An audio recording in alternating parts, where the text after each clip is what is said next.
under the same moon, we share the love, embracing the differences like hand in glove. Spreading peace and joy, it's a beautiful sight. Together we shine in each other's light. United we stand in love's pure might. Watching the world share in love and light. Hearts beating as one in our peaceful flight. Colors of harmony painting the night. United we stand in love's pure might.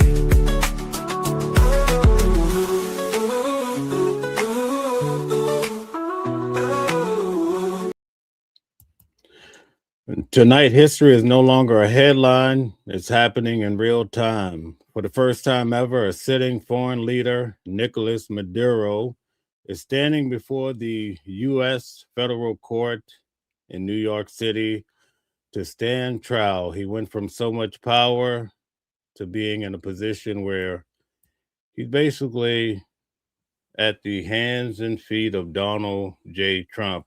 Well, tonight we're going to get into the history about Maduro before his trial.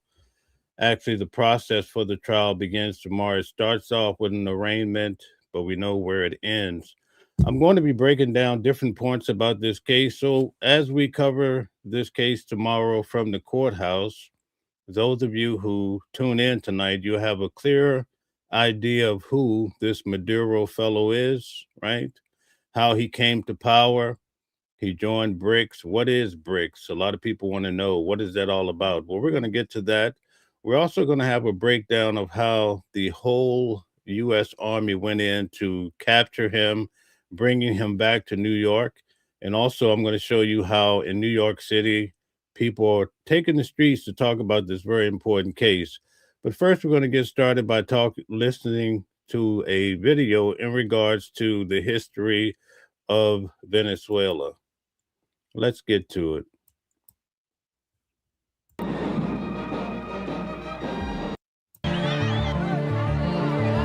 The economy is going into a spiral of dysfunctionality.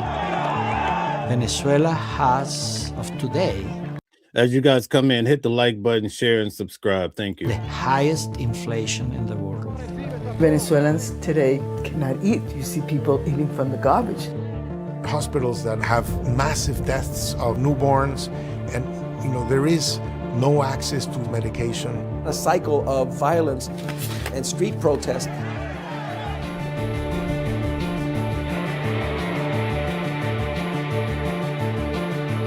Now, guys, keep in mind, I will be at the courthouse tomorrow, reporting live right from the Federal Courthouse. But I want you to really pay attention to all of this so you understand the history of the case so that we can cover this case at a higher level than we did with Donald Trump's case, where he received 34 felonies, Sean Diddy Combs' case, where he received 50 months. And now we're also covering Luigi Mangione. But we have this new case, which I think is bigger than them all in regards to Maduro. So let's get to it.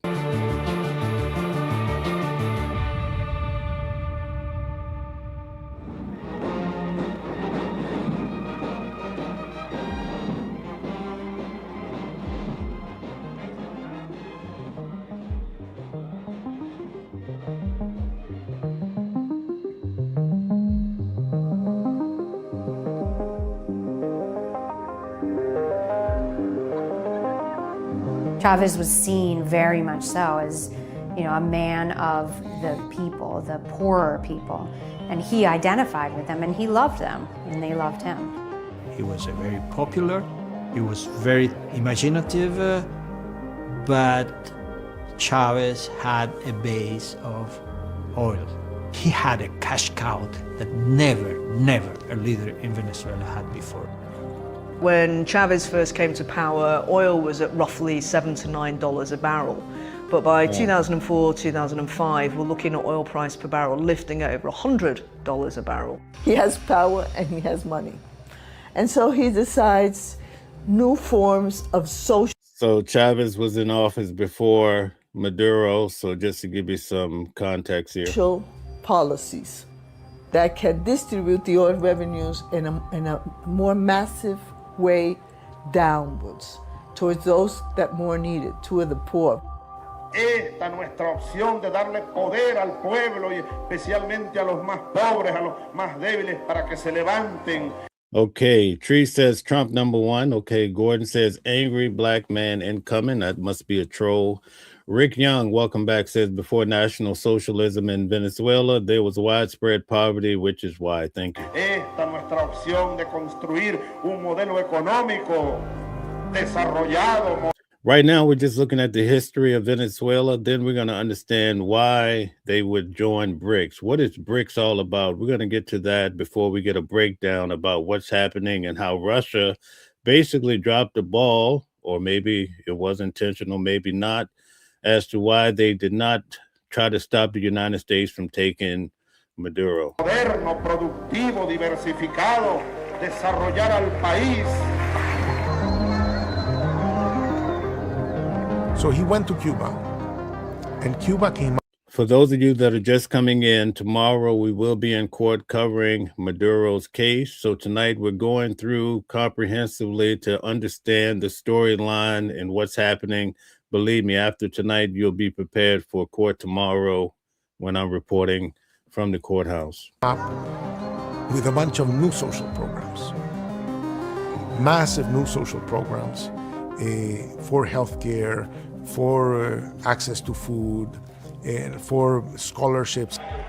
We have a whole raft of these so-called misiones, the social programs, which give people citizenship rights, identity cards, access to job training, access to breakfast clubs, university systems. So this is a very comprehensive. Yes, we just started openings. Hans says religious societies, ground morality and God. Secular societies, ground morality and human opinion. All right, thank you. Effort to deliver basic social services. What this is doing, though, is essentially still using oil as that redemptive quality to bring social change, while bringing social change, deepening the dependence on oil, and he can do this while the prices of oil are high. The whole strategy of Chavismo initially was about diversification of the economy, reducing Venezuela's vulnerability to oil price bust. And in the initial Chavista model, this was hinged very much around processes of land reform, trying to reduce Venezuela's dependence on agricultural imports and food imports. What happens after the presidential elections of 2006 is that Chavez is bringing oil straight back into the center of Venezuela's economic model. He had a high price of oil, and he had access to finance. He could borrow as if it was going out of fashion. So he decided that that was the moment to radicalize the process. Todo aquello que fue privatizado, nacionalícese. And keep in mind, they had the largest oil reserve. Rick Young says Chavez, Venezuela got in power because of the wide-scale poverty in Venezuela. Thank you. The Venezuelan government begins to embark on a very ad hoc, very clumsy process of nationalization, nationalizing really big, heavy state assets. So we're talking. Oh, Brian says we're covering a kidnapping. You're saying the United States kidnapped Maduro. Okay. About the electricity sector, the oil sector, the telecommunications sector. He also went out and bought the Banco de Venezuela from the Spanish bank Santander. They went out and bought all the cement companies. The country lost most of its private business. People were prosecuted. Their assets were taken by the state. Chavez thought that didn't matter because he had resources to import. We're importing to medicines, we're importing clothes, we're importing cars, we're importing everything. And we destroy the production capacity of the country. He really doesn't have an economic model more than bring back everything to the. Yeah, he doesn't have an economic model, but he has all the resources. Okay, William says Russia dropped the ball because they have their hands full of Ukraine. Thank you very much. Rick Young says BRIC basically about not using the US dollar for international trade, Russia, China, India, Indonesia, South Africa. Thank you. State control. He's trying to understand what socialism looks like in Venezuela. And that's a big challenge, because again, no one has done that yet. So at one level, does it mean creating parallel institutions? You have basically a parallel state structure. Instead of reforming ministries and institutions, simply creating parallel structures such as the misiones themselves. So you've got high levels of expenditure on bureaucracy, on duplication of responsibility. All of this is becoming very onerous and expensive. The only way that this model can be sustained for Venezuela is through foreign borrowing. They used the period of the oil boom from 2004 to 2014 to sextuple the public debt. As oil prices went up, Venezuela spent it all. They didn't set any money aside in a sovereign wealth fund and a rainy day It sounds like they were turning up, right? Spending everything. fund. So they've got money in case things go down. Everybody in the oil industry knows oil prices are cyclical. Okay, Brian says Daniel Maduro was trying to make his people benefit first rather than let its riches be sucked from their country. Okay. Stella says like, share, and subscribe, and turn on your notifications to be notified of upcoming shows. Thank you.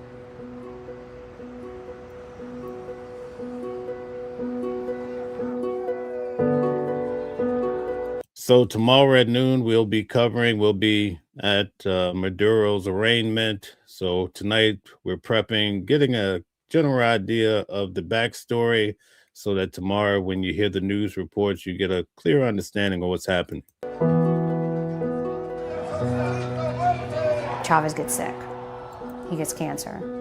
Meanwhile, many things begin to unravel. Capital markets said, these guys are borrowing as if it was going out of fashion. So they sort of started. So basically they were leveraging off of their assets, which is oil. Daniel says you should talk to a Venezuelan. Why do you think they're all dancing in the streets now all around the world? All right, very good. Rick Young says Venezuela never diversified the economy, and that's one reason they had so much problems. Thank you, guys. To stop lending to the country. The economy starts to go down. People begin to say, wait a minute, before it's all gone, I'm going to get my piece of it. Now, when Chavez had first come to power, he had said that essentially there was going to be a hard hand, an iron fist against these problems of corruption. But the reality was that absolutely nothing was done. So the end result is kind of decay of the Chavista Bolivarian revolution and a state which is becoming more and more indebted. The biggest sucker in Venezuelan history is the guy who's going to follow Chavez as president. And that's exactly what happened. So we see that Maduro had to follow in Chavez's footsteps here. And Tarian says, no, Maduro was making sure all the money would go to himself and his friends. Okay, all right. We're getting some pushback on you there. Brian says, do you know why their economy collapsed? Tell us all about it, Brian. That's what we're here for. Is that not why we're here?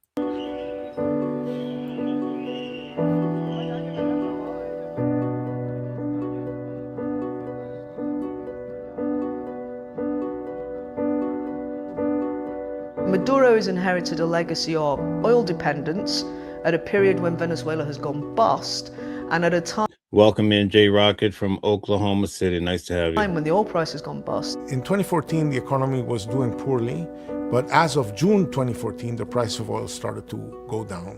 When the oil price started dropping, the government had a severe debt and did not have enough dollars to buy the food imports and the medicine imports and all the good imports that it was buying before. And so now we get to see how the people were suffering due to mismanagement. from one day to the other, the scarcity overwhelmed the country.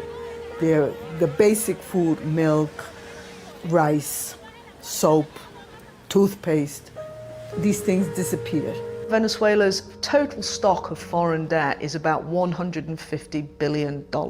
It's seeking to try and renegotiate with bondholders, but the problem is that these sanctions that the US has imposed make it very difficult for Venezuela to roll over its debt. The collapse of economic activity that Guys, we're actually going to be talking to some Venezuelans, so hang tight. started in 2014, worsened in 2015, and then went down the drain in 2016 and 2017, makes this period from 2013 onwards the largest recession in the Western Hemisphere history, almost twice as large as the Great Depression of the US.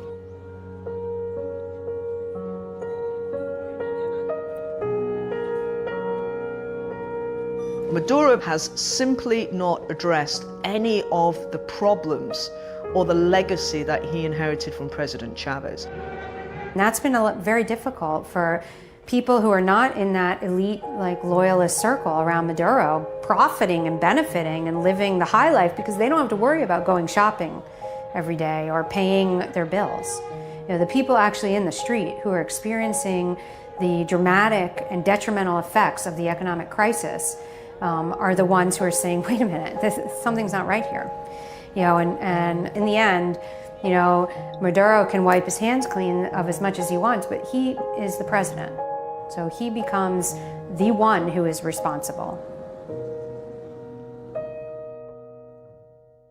Okay, so that gives you a little idea of Venezuela before Maduro. But now we're going to take a look at BRICS, because we know that BRICS is a key ingredient here. So for those who may not be familiar with it or very versed when it comes to it, we're going to get to it and get an idea. The group of emerging economies known as BRICS makes up more than 40% of the world's population and a quarter of the global economy. And more countries want to join the club, which aims to challenge a world order seen to be dominated by the US and its Western allies. But what exactly is BRICS? Who wants in? And why? Underscoring the growth potential of Brazil, Russia, India, and China, a chief economist at Goldman Sachs came up with the BRIC acronym in 2001. The group was founded as an informal club in 2009. Its creation initiated by Russia. South Africa joined the following year. It's the smallest member in terms of economic clout and population. Hello, Ryan. Welcome in from Washington. Thank you. BRICS is not a formal multilateral organization like the UN or World Bank. Its leaders usually get together annually, with each nation rotating through a one-year chairmanship of the group. The bloc operates by consensus. Apart from geopolitics, the group's focus includes economic cooperation and increasing multilateral trade and development. And that's attracting others. This year's chair, South Africa, says over 40 countries have expressed interest in joining. Iran has said it hopes the club will pin down the new membership process as soon as possible. Oil heavyweight Saudi Arabia has the backing of Russia and Brazil. And Argentina says it has China. There's tremendous backing when it comes to BRICS, especially from Russia and China and so forth. But we see in the case of Venezuela, it couldn't stop the American troops, right? China support. One of Africa's fastest growing economies, Ethiopia, says it's asked to join. Bolivia appears interested too. In July, the country turned to the Chinese yuan, saying it wanted to curb dependence on the US dollar for foreign trade. That move aligns with BRICS' stated aim. The same month, Algeria said it applied for membership and to become a shareholder in the so-called BRICS Bank, or New Development Bank. Still, current members are divided. Not only do these, they get the protection, they also get the banking and the finance. Over expansion. China wants the group to get bigger as it tussles with the US over trade and geopolitics. South Africa and Russia, which hopes to thaw its diplomatic isolation over the Ukraine war, are also keen to see the group grow. But Brazil is more skeptical, and India is undecided. Okay, so you see that with Venezuela, why it would be appealing for them to join BRICS and have the backing of BRICS. Now we're going to look and get a real good breakdown as to this whole situation that occurred in Venezuela, and I believe you're going to enjoy this thoroughly and also learn a lot from it, especially as we prepare for court tomorrow. I will be at the courthouse for the arraignment, and I will be reporting on the things seen and heard at the courthouse tomorrow, federal court here in New York City. So I look forward to building with you guys and understanding this case. We're also covering Luigi Mangione, but we're going to cover this case simultaneously. So let's get to this breakdown. I think you will appreciate it.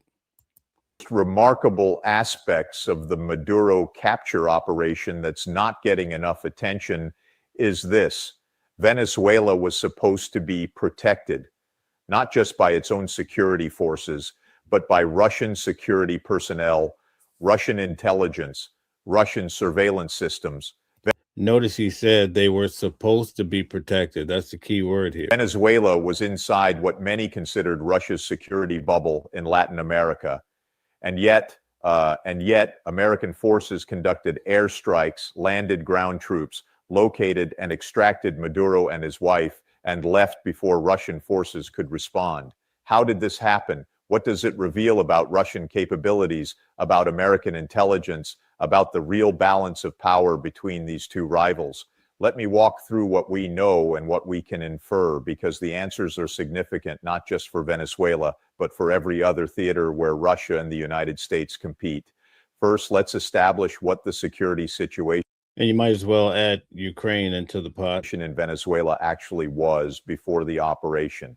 Russia has had extensive presence in Venezuela for years, not just diplomatic presence, military advisors, intelligence personnel, technical specialists maintaining Venezuelan equipment, security contractors, likely from Wagner Group or similar organizations, providing close protection for key regime figures, including Maduro. Do you guys remember about 3 weeks ago when Putin put out a statement wondering what was happening in regards to the seizing of the boats and so forth? So you see that Russia has a vested interest in Venezuela, but again, he's going to break down how that did not save them. Maduro himself. Russia also provided Venezuela with advanced military systems, S-300 air defense systems, Sukhoi fighter jets, electronic warfare equipment, communication systems. The explicit purpose of much of this was to make Venezuela defensible against American intervention. Beyond hardware, Russia established intelligence collection infrastructure in Venezuela, signals intelligence stations, cyber operations centers, surveillance systems covering key government facilities and potentially tracking American activities in the region. So on paper, Venezuela should have been a hard target. Russian personnel on the ground, Russian equipment protecting key sites.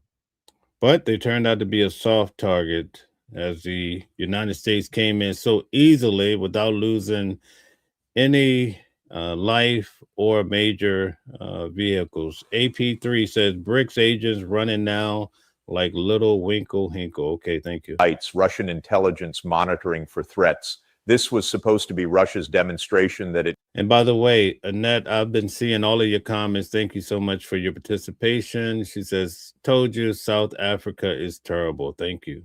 Could protect its allies even in America's backyard, and it failed completely. So what went wrong? Several possibilities, and the truth is probably some combination of all of them. First possibility, American intelligence penetration was far deeper than Russia realized. For the operation to succeed, U.S. forces needed to know exactly where Maduro would be, when he would be vulnerable, what security arrangements surrounded him, which routes were monitored. Now, for the last couple of weeks, we've been arguing back and forth, especially in the comments about, oh, are these drug boats or not, right? All these conversations. Well, the United States has intelligence that's beyond compare, so much so that they were able to pin down Maduro, his wife, and their actions right to the point. And it doesn't get more specific than that. So the big question is, if you mess around with Donald Trump, you're going to be in hot water. Which weren't. This level of intelligence requires sources, human sources inside the Venezuelan security apparatus, inside Maduro's inner circle, possibly even inside Russian security operations in Venezuela. The fact that the operation succeeded suggests American intelligence agencies, likely CIA and military intelligence, had comprehensive visibility into Maduro's movements and security protocols, and they maintained operational security tight enough that these sources weren't detected or compromised before the operation. This is extraordinary intelligence work, and it reveals that despite all of Russia's security measures, American intelligence maintained access. Second possibility, Russian security focused on the wrong threats. Russia was likely preparing to defend against a large-scale military. The United States beat Russia at their own game. You have to take it for what it's worth. It's really clear. Invasion, thousands of troops, amphibious landings, air superiority campaign. That's the kind of operation Russian systems like S-300 are designed to counter. But that's not what happened. The American Guys, we have 600 people here. Please hit the like button, share, subscribe, turn on your notifications. Thank you. Operation was surgical, special operations forces, likely inserted by helicopter under cover of darkness, limited airstrikes for specific targets, possibly using stealth aircraft or standoff weapons that evaded detection until too late. Russian security may have been configured to detect and respond to conventional military assault, while missing the infiltration methods actually used. Third possibility, electronic warfare. The United States has extraordinarily advanced electronic warfare capabilities, jamming, spoofing, cyber attacks, the ability to blind radars, disrupt communications, prevent coordination between defensive systems. It's entirely possible that American forces used EW to create windows of opportunity where Russian and Venezuelan systems simply couldn't see what was happening, where communications between Maduro's security detail and command centers were disrupted, where surveillance systems went dark at critical moments. Did you guys see the video where Maduro told Donald Trump, come and get me, you coward? Well, you saw what happened. He came and they got him. Fourth possibility, Russian forces chose not to intervene. This is the darkest interpretation, but worth considering. If Russian security personnel recognized American forces were conducting the operation, they may have calculated that engaging would mean direct combat between Russian and American forces. That's not a firefight. That's potential escalation to great power conflict. And Russia may have decided that protecting Maduro wasn't worth that risk. Better to let the operation proceed, condemn it diplomatically afterward than to trigger. Now, keep in mind, Russia has boots on the ground. They've also given them so much artillery, right?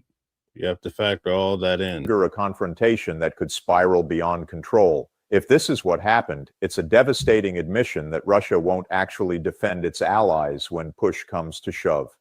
That it's secure. So much for joining BRICS, right? If you're considering joining BRICS, you have to factor this in. It changes the game because the United States is dominating. Security guarantees are hollow when tested by American power. Fifth possibility, corruption and incompetence. Russian security operations, like any organization, are subject to human failings. Bribery, complacency. Bribery always works, right? A little bit of money in the mix and people change their mind every day. Poor training, coordination failures. It's possible that American intelligence identified and exploited weaknesses in Russian security, paid off key personnel to look the other way, found gaps in coverage due to inadequate manning or equipment failures, took advantage of poor coordination between Russian advisors and Venezuelan forces. Now, which of these explanations is correct? Almost certainly it's a combination. American intelligence was good. Russian defensive preparation was inadequate for the actual threat. Electronic warfare played a role, and Russian forces may have chosen not to escalate. But the implications are the same regardless of the specific mix. Russia's ability to protect. Okay, Terrell says, to be honest, in these days, we're better off staying out of people's business. Okay, Annette says, every single leader of a BRICS country is corrupt and their people are suffering. Thank you so much for all your participation. Stella says, double tap the screen and press the thumbs up and tap the top of the screen and like the show. Thank you. Its allies is now in serious question. Every country that relies on Russian security guarantees just watched Russia fail to prevent an American operation in Venezuela. If Russia... Guys, I want you to pay attention to James Groner. He says Maduro's trial is going to be a scam. He's already guilty and sentenced long before the opening statement. That's a powerful comment. Thank you. Couldn't protect Maduro in Caracas. Can it protect Assad in Damascus? Can it protect its allies in Africa, in Central Asia? The answer that many countries are probably reaching is no, or at least not reliably. Russian security guarantees are worth something against regional threats, but against the United States operating with full commitment, Russian protection failed. This is catastrophic for Russian credibility. For years, Russia has positioned itself as a security provider for countries that want alternatives to American hegemony. Partner with us, the pitch goes, and we'll protect you from American intervention. So here's my question. You partner with BRICS, right? But did it say Venezuela, right? No, the United States is really dominant when it comes to this world. And whether you like Trump or not, it's a fact. Venezuela was supposed to be proof of concept. Russia invested heavily, sent personnel, provided equipment, and it didn't matter. American forces came anyway, accomplished their mission, and left.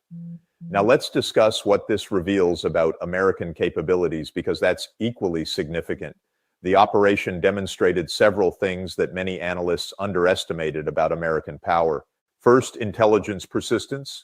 Even in hostile environments with sophisticated counterintelligence operations, American intelligence maintains access, develops sources, builds comprehensive pictures.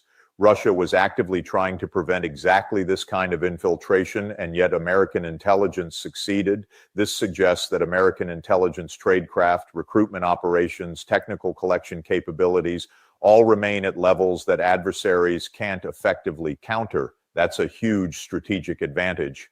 Second, special operations superiority. JSOC forces, likely SEAL Team 6 or Delta Force, conducted an operation in a defended urban environment, achieved objectives, and... Okay, Man Bear says, breaking news, Barron Trump is actually Epstein's kid. Okay. Extracted without unacceptable casualties. This is extraordinarily difficult. Urban operations are complex, defended targets multiply risks, extraction under potential pursuit is dangerous. That American Special Operations Forces pulled this off demonstrates capabilities that remain unmatched globally. Third, systems integration. It's been a while since we've heard the details of how the American military has been operating. Well, this time we get a clear indication that they are operating at a very high level and probably the best in the world if you really want to think about it. The operation required coordination between intelligence agencies, special operations forces, air assets, cyber operations, electronic warfare, logistics, diplomatic messaging. Everything had to work together seamlessly. The fact that it did demonstrates that American military systems, integration, command and control, joint operations capabilities, these are at levels other countries can't replicate. But here's what's particularly interesting. This operation also reveals American vulnerabilities and the costs of this kind of action. The operation succeeded operationally, but creates massive strategic complications. As I discussed in previous analysis, it violates international law, damages American credibility on rules-based order, and provides precedent for Chinese and Russian actions elsewhere. So did you hear that? That's the downsides to what's happening with the president and making these type of calls without Congress.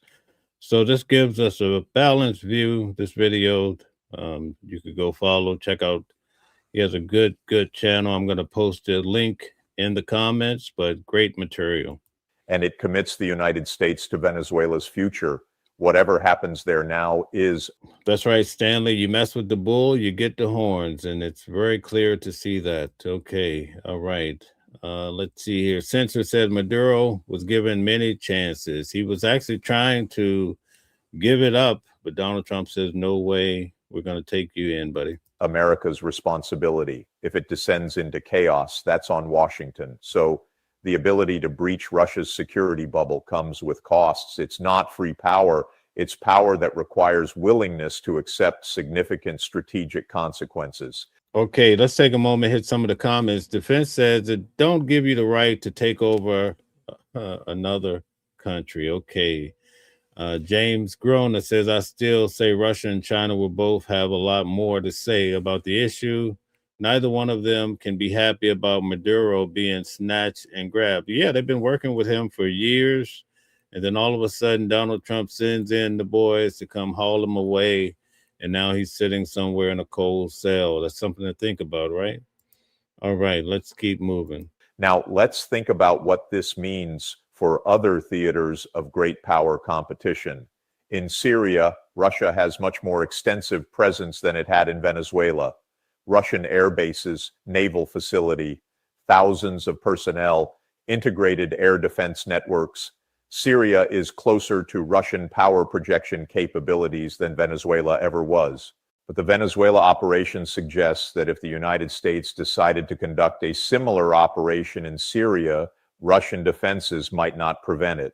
American intelligence could penetrate Syrian regime security. Special operations force. I don't think the president is going to stop here. I think he's going to keep going. And I think this is the point the gentleman is trying to make too. Forces could operate despite Russian presence. Electronic warfare could create windows of opportunity. The constraint isn't capability, it's will. Syria matters more to Russia than Venezuela. The risk of escalation is higher. Russian forces are more numerous and better positioned to respond. But the fundamental dynamic is similar. American operational capabilities likely exceed Russian ability to prevent them, even in Russia's sphere of operations. In Eastern Europe around Ukraine, the calculation is different. This is Russia's core security zone.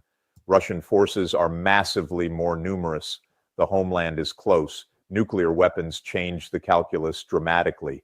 But even there, the Venezuela operation raises questions. If American special operations can function in Russian-secured environments, what does that mean for high-value targets in Russian-influenced areas? What does it mean for Russian confidence in its ability to protect key personnel and facilities? In Africa, where Russia has expanded presence dramatically through Wagner Group and military advisors, the Venezuela precedent is particularly concerning for Moscow. African allies are watching. If Russia couldn't protect Maduro, can it protect them? This could accelerate a trend of African countries hedging, maintaining relations with Russia, but not relying exclusively on Russian security guarantees, diversifying, keeping options open. And for China, the Venezuela operation is being studied intensely. Chinese intelligence is undoubtedly trying to understand exactly how the Americans did it, what methods were used, what vulnerabilities were exploited, so they can protect against similar operations against Chinese interests or allies. But they're also learning that American capabilities remain formidable, that operational security, intelligence penetration, special operations integration, these are areas. Keep in mind that America did not have any casualties in this operation. That tells you a lot. Went in to the top man of Venezuela, who had all the protection, even the aid of China and Russia, BRICS, you name it, and they took him out with ease. Areas where the United States maintains significant advantages. This affects Chinese calculations about Taiwan, about their facilities in the South China Sea, about their personnel in Africa and Latin America.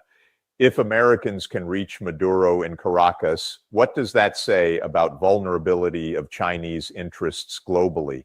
Now, let me address something that's probably concerning Russian military and intelligence leadership right now.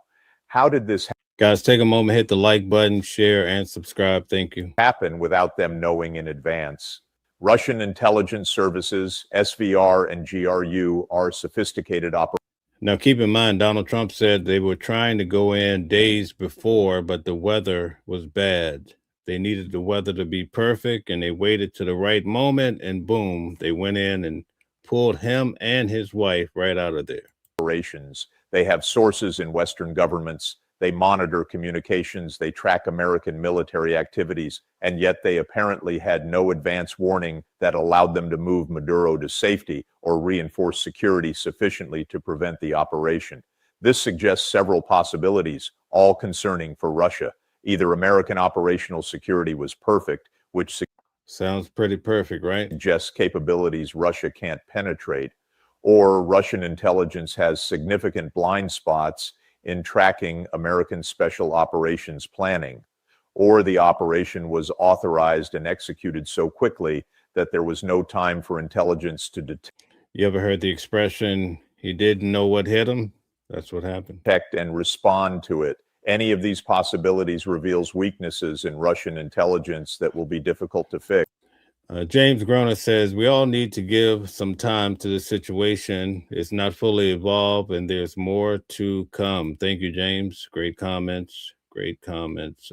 China virus says Russia, China, and Iran were never actually going to help Maduro. Okay, it was just a smokestack. Terrell says Venezuela is too fat. Okay, from China and Russia, and Trump knew this. Okay. And this creates a broader problem for Russia's global strategy. Russia's approach has been to position itself as a security provider that can counter American influence. But if Russian security guarantees can't actually prevent American operations, the entire strategy falls apart. Countries might still partner with Russia for economic reasons, for political balance, for access to weapons systems, but they won't rely on Russia for protection against determined American action. This is a fundamental blow to Russian strategic positioning, and it's not easily recovered from because the failure is now public. It's demonstrated. Every country saw that Russia couldn't protect Maduro. Words about commitment, about standing by allies, these ring hollow after Venezuela. Actions matter more than rhetoric. And the action was, when American forces came, Russian security. It seems that the word is out on the street, right? V-Main says the only thing this allows is that no longer respect international law, and countries with great powers and abilities are going to break international law from now on. Thank you very much for your comment. Okay, very good. Tom says, I told you Russia is not fully invested in Venezuela. It's quite clear. Good work, Tom. Great job. Failed. Let me conclude with the bigger picture, because this goes beyond just Russia and Venezuela. The ability of the United States to breach what was supposed to be a protected security environment reveals that we're not actually in a multipolar world yet. We're in a transition period where the unipolar moment is ending, but true multipolarity hasn't arrived. Russia can challenge the United States in its near abroad in areas of core security interest like Ukraine, but it can't project power globally in ways that prevent American operations when the US is fully committed. China is different. China has economic power that Russia lacks, and in Asia, in China's near abroad, Chinese power is formidable and growing. But globally, the United States retains asymmetric advantages, intelligence networks built over decades, alliance structures that provide access and basing, special operations capabilities that no one else can match, systems integration that allows rapid, complex operations. These advantages are eroding, but they haven't eroded completely. And the Venezuela operation is a reminder that the United States, when it chooses to act, can still accomplish things that its rivals cannot prevent. The crucial question, is how long these advantages last and at what cost they're employed. Well, there's a big cost because the United States really showed Russia up this time. Paul said Russia's a joke. They should have been able to take out Ukraine in a week. They just aren't capable. So if they can't deal with Ukraine, they don't want any smoke with the United States. Okay, Mr. How Hot says this isn't a war. Okay, thanks. Because every use of force, every demonstration of capability, every operation like Venezuela has strategic costs. It provokes balancing behavior. It damages legitimacy. It creates commitments and responsibilities. The United States breached Russia's security bubble in Caracas. It demonstrated remarkable capability, but it also demonstrated the kind of unilateral action that accelerates the end of American hegemony by making alternatives to American-led order seem more necessary. So yes, American power breached Russian protection. But Okay, Rick Young says, Brick, that's for international trade, has nothing to do with the military. Thank you for that. All right. The act of breaching may have accelerated the decline that made the breach necessary in the first place. That's the paradox of hegemonic power in decline. Its greatest demonstrations of capability can accelerate its strategic deterioration. Thank you very much. Okay, all right. So now we have one last video we're going to check out now in regards to court tomorrow, what to expect and what's happening on the streets of New York. So we're going to get to that. And tomorrow, stay tuned. We won't have news at noon. We'll be boots on the ground at the courthouse, at the federal courthouse, covering Maduro's case. Hopefully we'll get a chance to see him in court, and I will be reporting on it live. Thank you. I want to share this live look with you of a protest happening outside the detention center where Maduro and his wife are being held. This is the Metropolitan Detention Center in Brooklyn, New York. He will be appearing in federal court tomorrow on a number of charges, including narco-terrorism conspiracy, cocaine importation conspiracy, and weapons charges. To speak more on this, I do want to bring in criminal defense. Joe says, who is representing Maduro and his wife? I think it will be covered in this video. Attorney Brian Claypool to our newsroom right here. And Brian, we appreciate you joining us here on Live Now from Fox. Yeah, hey, Stephanie, great to see you again. So Fox News is reporting that Maduro will appear at noon Eastern time in federal court in New York City. As we talk about the legal proceedings, can you walk us through what we can expect in federal court tomorrow? Yeah, sure thing. So tomorrow is what's going to be called an arraignment. What is that? The federal judge is going to read the formal charges against Maduro and his wife. And then he's going to tell Maduro and his wife that you have a right to legal counsel. And my prediction here would be that a federal public defender will be appointed to represent Maduro and his wife tomorrow. And then I would say probably, a few days or maybe a week after that, you're going to see what's called a detention hearing. What's that? That's tantamount to a bail hearing. That's only going to take place after Maduro has legal counsel, right? Because he's got due process rights to have adequate legal representation.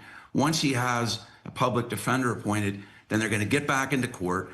Lawyers are probably going to argue, hey, he should get bail. There's no chance in a million years that this federal judge will ever grant bail to Maduro and his wife. Why? Two reasons. They're clear flight risks, and then number two, they pose a risk of harm to others. And then walking it down a little bit further, then probably a few weeks after that, maybe a month or so, you're going to have another hearing, which is so tomorrow when we attend court, it should be short and sweet, just for the arraignment, but we will be covering it live. So make sure you tune in. It'll be at noon tomorrow. That's when his arraignment begins. I'm not sure if he will be there. More than likely he should be, but this is probably new territory for many people, being his high statue here in New York. Probably called a trial readiness conference in which the judge will talk to the lawyers on both sides, the DOJ and his lawyers, and set a trial date for them. So that's how it looks. So, Brian, I want to ask you this because, there might be differences or there might not, given the fact that he is not a U.S. citizen. When it comes to his defense team, is it going to be federally appointed, or would he possibly be able to hire his own attorneys? Yeah, great question. This is a federal law violation. These are federal charges. So a federal, one or two, probably two. In federal court, you usually get more legal representation from public defenders than state court, because the charges are usually more serious and carry more jail time. But he's likely to get federal public defenders appointed. I thought about that. I mean, how's he going to access any money to pay for a defense lawyer, unless what we've seen in some high profile cases before, where a lawyer comes out from somewhere and wants to get some media attention and will agree to represent him free of charge, that could happen as well. But I don't see how he's going to be able to access a penny of any of his money to pay for a private lawyer. We're taking a live look here outside of the Metropolitan Detention Center in Brooklyn, New York. This is where he and his wife are currently being held. When it comes to where... Okay, Mr. How Hot says, if we don't do anything, we're going to have 1 million Venezuelans on our border. Okay, thank you. Maduro will remain for the duration of these legal proceedings. You know, will he continue to be held here in Brooklyn, or, you know, what is that legal process when it comes to where you house someone, you know, of this stature? Yeah, so he's being held in Brooklyn, and that means that the federal trial is either going to take place in a Brooklyn federal courthouse or potentially in a Manhattan courthouse. I would suspect it's likely to be in a Manhattan federal courthouse. Why? Because the easier to have security. This case will have immense security. Remember the P. Diddy civil trial, or I'm sorry, the P. Diddy criminal trial took place in Manhattan as well, and they have well-oiled.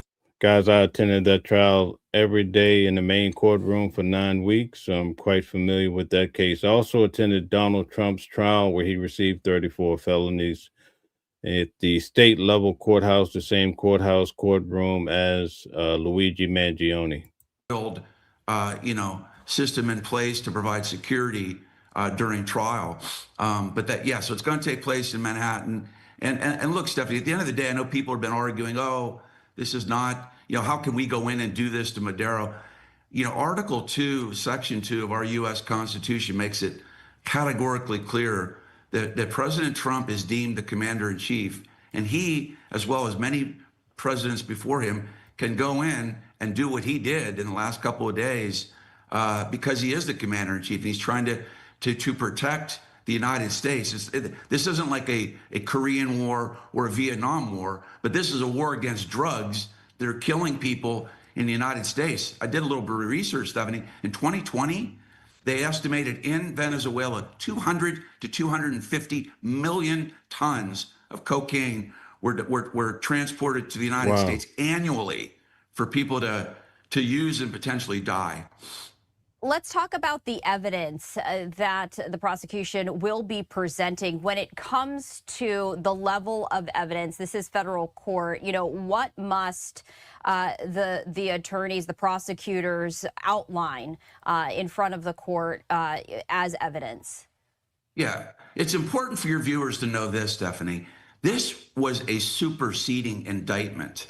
That means that in 2020, Maduro was indicted in 2020. So the DOJ already had a mountain of evidence that they had gathered and procured. Yeah, so basically he's cooked, and it's very unlikely for him to get around this, unfortunately.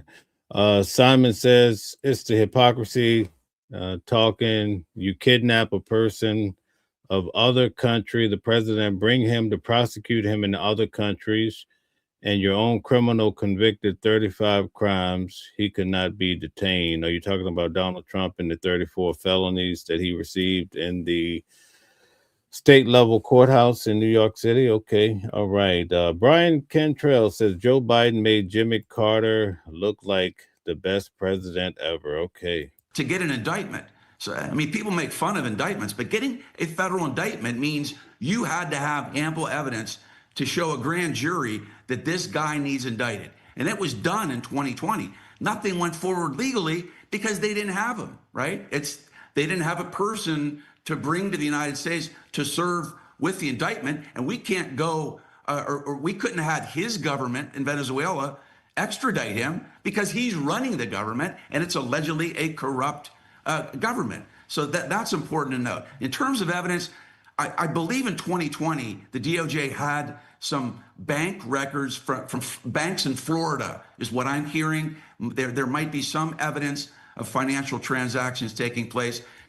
Vado says instead of spending that money to kidnap the president, they should have spent the money in New York. All right. Remember, the argument here, to simplify for your viewers, a narco-terrorism act essentially means that Maduro had put together a terroristic group where he was using drug smugglers, he's protecting drug peddlers, right? They would go out and peddle the cocaine, fentanyl into other countries such as the US. They would then get the money, and then they sent money to Maduro. Hey, we're paying you to keep us safe. So there you have it. Here you see him walking in, cuffed away. From criminal prosecution. So that, in a nutshell, is what we're talking about here. But back to the evidence, you're going to be looking at electronic evidence, phones, I'm sure. One day you're leading a country, the next day you're locked up. What a world. Honey Horse says one day the people of the left will wake up. They will realize that they are not fighting the system. They have become the system. Oh, my. Been seized, any computers. And then also, like I said, financial records will be super important. And then remember, Stephanie, there were 14 other people in the original indictment in 2020. They're included in this indictment. Why is that important? Because you potentially have some other defendants that you might be able to access to testify against Maduro and his wife and his son to yes, Brian, the same thing I said. Awesome. Implicate them, and maybe they get some sort a plea deal. And then the last thing I'd want to mention is you probably have some undercover individuals from our intelligence agency that have been on this for years, that have been working under. Okay, here's a good point. Johnny Owen says, and Biden put a $25 million bounty on Maduro, but the Democrats are crying foul. Hypocrites, all right. Undercover, who have probably gathered some incriminating evidence as well against Maduro and his wife. There has been a lot of strong reaction, both in support of this and people who are opposing the capture of Maduro and his wife. When it comes to the issue of immunity, how does all of this play out within the U.S. legal system from a foreign head of state? Well, he's not going to get immunity. He wasn't the foreign head of state. He was an illegitimate leader of Venezuela. He lost the election. So he's not going to get any kind of immunity for allegedly being the president of Venezuela. That's not happening in a million years. The only legal issue I could see his lawyers raising is extradition, right? They're going to, and don't be surprised if they come in here in the next few weeks and say, hey, Maduro is illegally extradited to the United States. Our counter, and then what they're going to say is, the extradition treaty in place, I think it was put in place in 1922, it states that you cannot extradite, somebody like Maduro. But our argument is very powerful and is likely to prevail. And that is what I mentioned a minute ago, which is this guy runs the government. This guy runs the military. He will go tell law enforcement and military in Venezuela, you can't arrest me. You can't extradite me because I run the country. And I'm going to harm you if you do that. So in other words, it's not like other countries where somebody's arrested, like say in Mexico, and then the Mexican officials work with us to get, alleged murderer sent back to the U.S. because they have a reasonable government in place. This guy is a tyrant. And I think the argument is going to prevail, whether it's a trial court level or this gets up to the U.S. Supreme Court, that we were allowed to extradite. Okay, MJ says, the left literally means more government and more control. Guys, hit the like button, share, and subscribe. Thank you very much. Him because he literally controlled the entire political, military and legal process in Venezuela. And Brian, as you mentioned, he was not officially recognized as the head of Venezuela. I'm curious, though, do you think 12 years, I believe, 12 years at least? That's a long time to not be recognized, right? I think that the defense could argue or will argue that Maduro cannot receive a fair trial because of all of the political attention. Is that an argument that they could legitimately try to make? Yeah, that's an excellent question, Stephanie. I think that's an argument they will make because of the political, the bias, the alleged bias. Let's face it. There's a mountain of evidence that he probably did this, but you're right. Look, this guy, no matter how much we hate him and his wife and his son, if they bring in his son, they are entitled under the Constitution to due process, Fourth Amendment. They need a fair trial. That's why he needs to have either a public defender or a private lawyer. That's why he's probably going to fight on extradition. That's why his lawyers are probably going to fight on some of the evidence, right? Think about that, Stephanie. We're going to have evidentiary issues too. You're going to have evidence maybe coming from a foreign country. Are there going to be hearsay issues with that? Okay. AI Smart City says common sense is back. All right. D. Henry says release the Epstein files. This is all just a distraction. Release the files. Release them now. How do you authenticate that evidence? His team will make all those arguments. But look, I'm proud of our U.S. justice system. We have a lot of measures in place, Stephanie, to make sure that defendants get a fair trial. And what I mean by that is you're allowed to do copious questioning of potential jurors, right?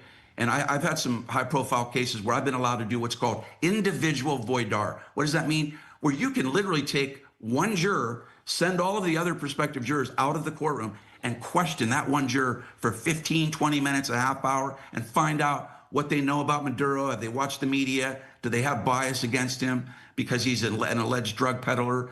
And you have a way to narrow the jury pool to a group of individuals who do not have predisposed convictions about Maduro. I also want to ask you this because you were mentioning Maduro's son is also one of the individuals charged. His wife is also charged, although specifically we don't know what she will be charged with. Now they're talking about the jury selection. I just want to give you a little background. When I attended Sean Diddy Combs' trial, would you believe that one juror, potential juror, actually went to school with Diddy? So that came up, another potential juror. Out of all these people they could have chosen for the federal trial, one of them was an associate of the judge. Like, how does this happen with all these people, but you're getting individuals familiar with the defendant and also the judge? It was a lot of cases very similar to that. But how are cases like this handled when there are multiple family members involved? Yeah, that's another great question because that, first of all, I don't know if you know, but I don't know whether the son has been captured and brought to the United States as well. I don't think he has. And that. Yeah, that's going to be tough for him to have his family going through this along with him. Susan says, I predict Maduro will buy his way out of this. With Trump, everything is for sale. Otherwise, why pardon drug dealers and fraudsters? Great point, Susan. Good point. That'll be important because you're not going to be able to move forward with the indictment against the son if he's not here. That's the first question. The second question leads to an interesting issue, which is, would Maduro get separate legal counsel?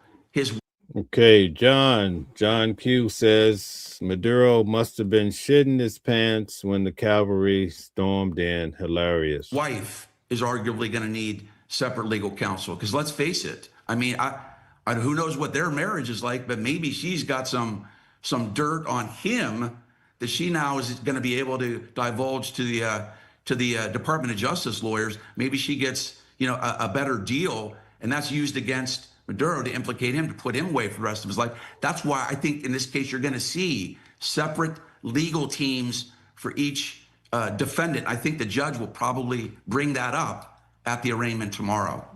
Let's talk about legal precedent because that's always, what the judge takes a look at. I just want to say we have over 200 people here from Twitter or X. Shout out to you guys for tuning in from different platforms too.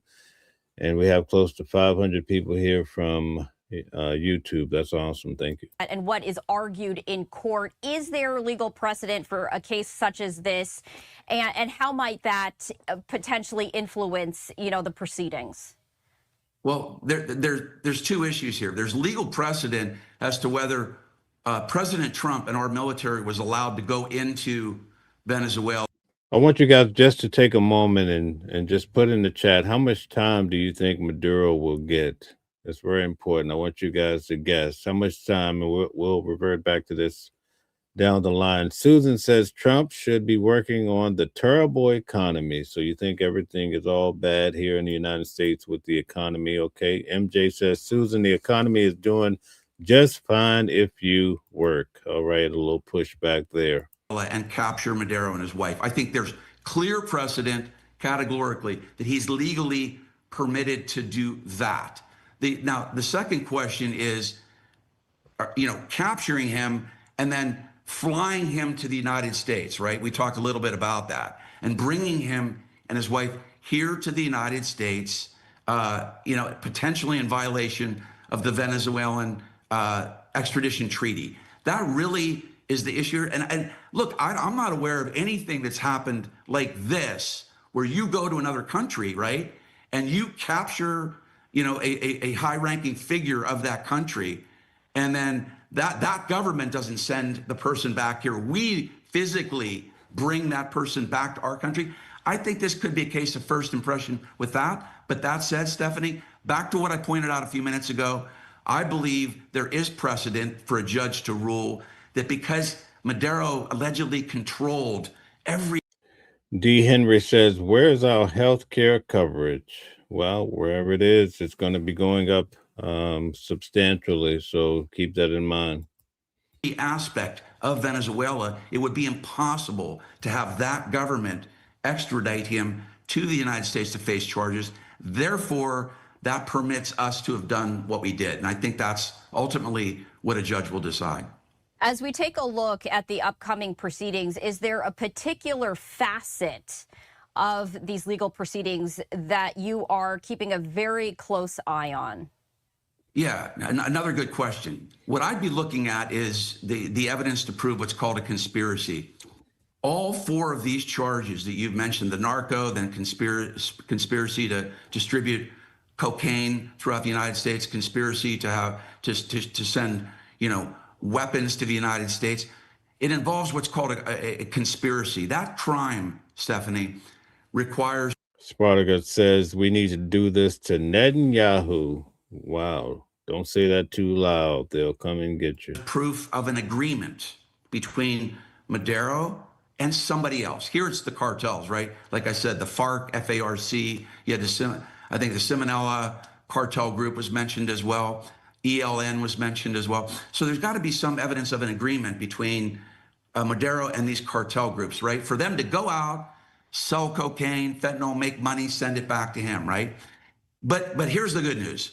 In state court, for example, it's hard to prove the conspiracy because you need a written agreement, right? Usually in state court, you need some kind of writing that says there's an agreement between these parties to carry out these illicit acts. In federal court, thankfully, you can prove a conspiracy through inference or implication. In other words, through the behavior of Maduro, of the cartel groups. And now, in the same federal court, they tried to do the same thing with Sean Diddy Combs, and it did not work when it came to the RICO case. So they probably they could run into the same problem in regards to Maduro if they keep up the same behavior as I've seen with other cases. The only one I saw them put the screws to when I was actually in the same courtroom with him was Donald J. Trump. They gave him 34 felonies. And he became president, and that's what saved him. He won actually even before he went back for his sentencing. So it just goes to show the man had taken a hit as far as a bullet in the ear. I personally went to court, saw him receive 34 felonies, and guess what? He's the president of the United States. Isn't that something? Prove their pattern of behavior of peddling drugs to the United States, and that will be enough to satisfy the element for a conspiracy. That's the real issue I'm going to be paying attention to. How do they prove that pattern of behavior, the movement of the cartel groups, and then also the movement of the money, right, Stephanie? That's going to be something you need to look at. Do we actually have some of those financial records in the Florida banking system to prove that the money was flowing back to Maduro?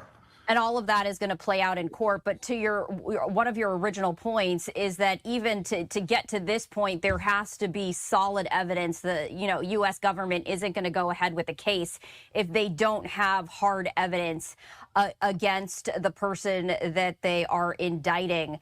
So it's going to be very interesting to see how all of this plays out. No doubt, Brian, we are going to be bringing you back in as we continue to follow all of these proceedings. Maduro, again, will be in court tomorrow, federal court, so no cameras inside, but we're going to get more information as all of that comes out. Brian, we thank you for your time. Okay, I'm shocked with the amount of people here watching this stream from Venezuela. Wow, that's pretty interesting, to say the least. All right, so let's get to a few of the comments before we close out and get ready for court tomorrow. Again, I will be in court tomorrow with Maduro in the federal courthouse for his arraignment. Hopefully he shows up so we'll get a chance to check things out, and we will immediately report about some of the things that come up in court as usual. So if you're interested in finding out, in New York, they do not allow cameras inside the courtroom. So you'll find that you have the legacy media, and you also have the public. A few individuals are allowed to come in from the public. The courthouse typically set those parameters, but for the most part, I will be in court tomorrow. I'll get there early, take good notes, and tell you guys we'll probably do a show tomorrow night just to talk about Maduro and what was expressed in court. We're also back in court, federal court, same court for Luigi Mangione. That starts on the 9th. So hopefully we can manage both of these cases at the same time. I will also be out in Utah on the 19th for the hearing of Tyler Robertson in regards to Charlie Kirk, right? So there's a lot of cases that we're covering. Meanwhile, every day we cover news at noon. Unfortunately, tomorrow I will not be having news at noon because we'll be in court with Maduro. But shortly thereafter, we will be talking about the news, whatever hot topics are coming through. Okay. MJ says the people on the left are complaining about no kings, and then our chanting people like Maduro that has been a king, a little dictator that has been starving his people for over a decade. Okay, all right. Thank you for your comment. Battle says, what's worse, conspiracy of selling drugs or being a child PDF? Okay. And we have to use the word PDF because we can't, certain words we can't use because they're not YouTube friendly. And then YouTube will restrict you if you use those type of words. Michael says, I know because it damages their reality, probably talking about the Democrats. Okay. Chance says if his trial takes place in New York City, he has a chance because the liberals in New York won't convict Maduro. Yeah, they definitely convicted Donald Trump, but Sean Diddy Combs, he did not take a hit for those three main charges, okay, which would have given him a lot of time in prison. And also, if he was convicted of the RICO, they would have seized his assets. So Sean Diddy Combs pretty much, even though he's in prison for 50 months, I think for the most part, he was pretty successful with his case in comparison to what it could have been. Although sitting through that trial, there was some horrible things there, I must say. John says it's all fixed. Okay. John thinks this whole thing is all fixed up. Okay. All right. Let's get to a few more comments before we call it a night. Chance says Maduro has a fighting chance in New York City. He's lucky his case is not in Florida. They hate Trump in New York. Okay. That's a fact. They dislike him to a large degree. Okay. Alperex says New York is weak. Okay. Battle says sorry for not sure what that's about. Mike says, I think it's funny that Somalia and Venezuela thing has caused them to lose the midterm. Okay. So who are you referring to as far as the upcoming midterm? You think they're going to lose? Okay. Somalia is hot right now. Nick Shirley is taking on a lot of heat. Initially, when the story came out in regards to Somalia or the individuals in Minnesota from Somalia, there was there were a lot of big talking points. They were feeding the wolves and everybody was going crazy. It was a big frenzy. But now people are actually saying that, number one, it wasn't just the Somalians. They said it was a white lady that was leading it. Now, this is what came out of the news. Don't get too upset. Don't get into a frenzy, okay? Another issue that came out, they said that some of the daycare centers, actually, they were open. And they put out video showing that prior to Nick Shirley arriving in an unmarked car looking suspicious, they show you where parents actually dropped off the children before that, like 15 minutes prior. And then immediately after he left, children were seen coming in and out of the daycares and so forth. So this is quite the story. But anyway, that's just a point. Thank you for bringing that up. I appreciate the variety of discussion here, but we're focused on Maduro. Doug says Maduro will slip the moron Trump a few million and get, all right, he'll get off. Okay.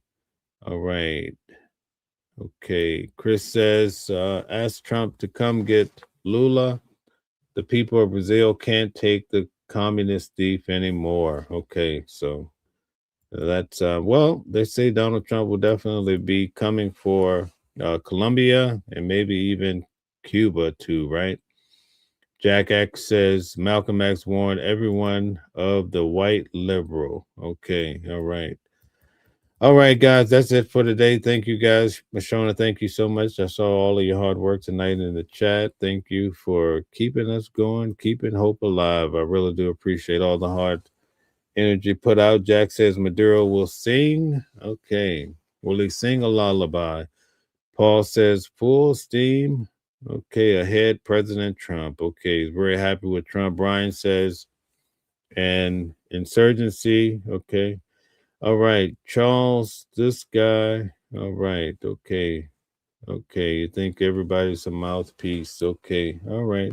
Everybody's a plant. You must be a troll. Jack Johnson says Maduro will sing about the voting machines. Okay, thank you very much for that.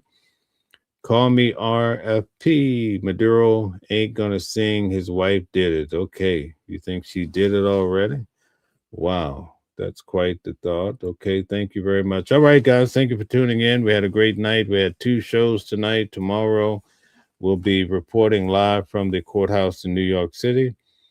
You guys enjoy your night as we approach the new year. It's already off to a good start. We have a lot of activity, a lot to talk about.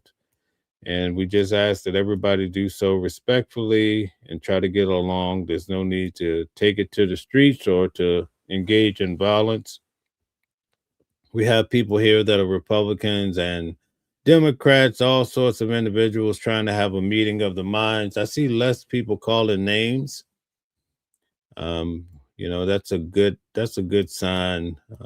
We're just here just trying to get along and create some synergy for understanding each other, and maybe we can close the divide. Okay, call me RFP says be safe, brother. Appreciate and respect you. Shout out to you too. A lot of respect for you, and thanks for locking in with Watching the World. Thank you for liking, sharing. Thanks for subscribing to the channel. Turn on your notifications so when we go live, if you're interested, you could get the notifications. Okay. D. Henry says, wise up, MAGA. He wants you guys to wise up. Okay.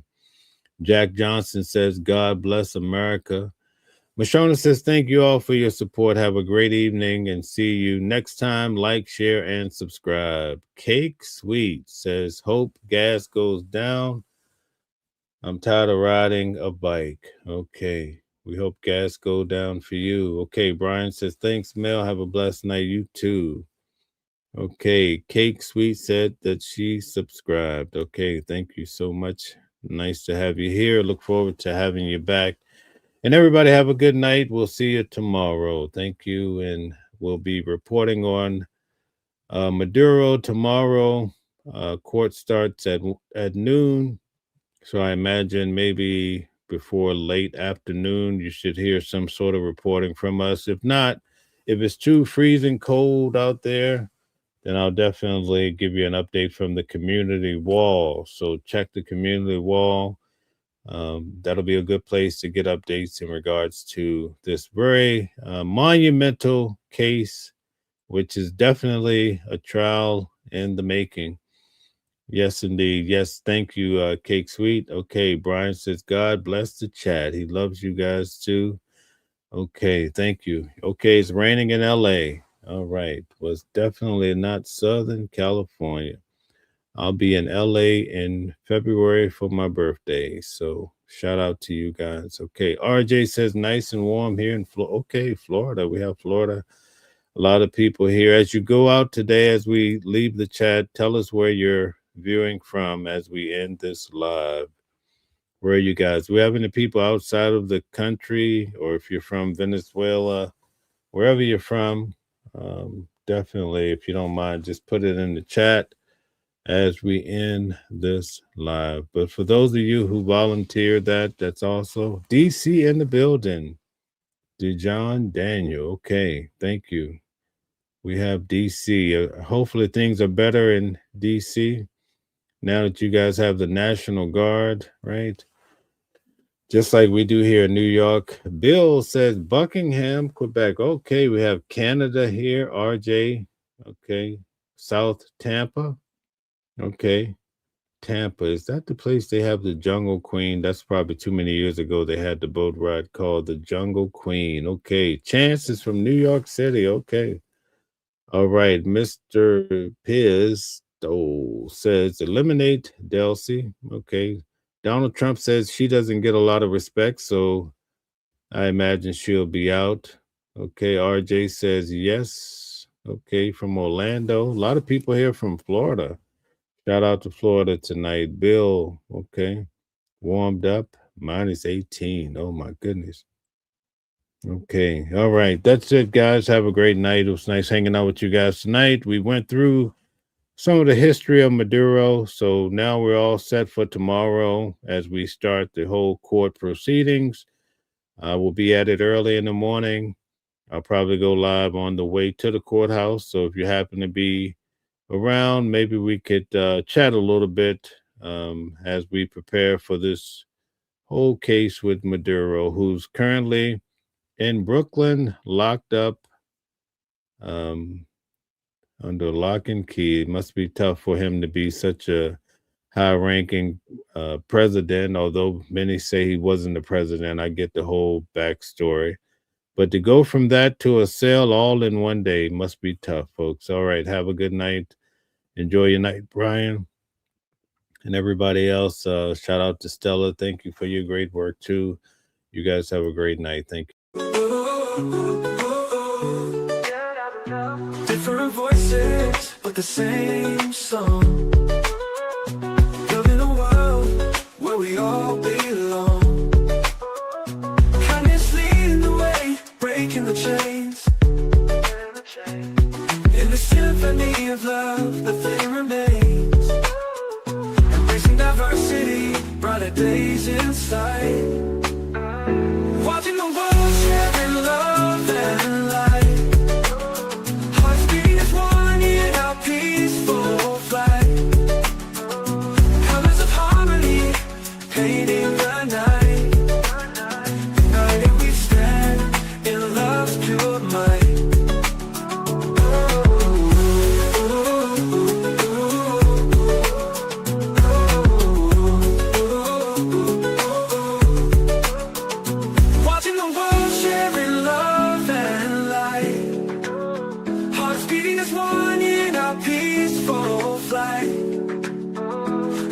Harmony, painting the night.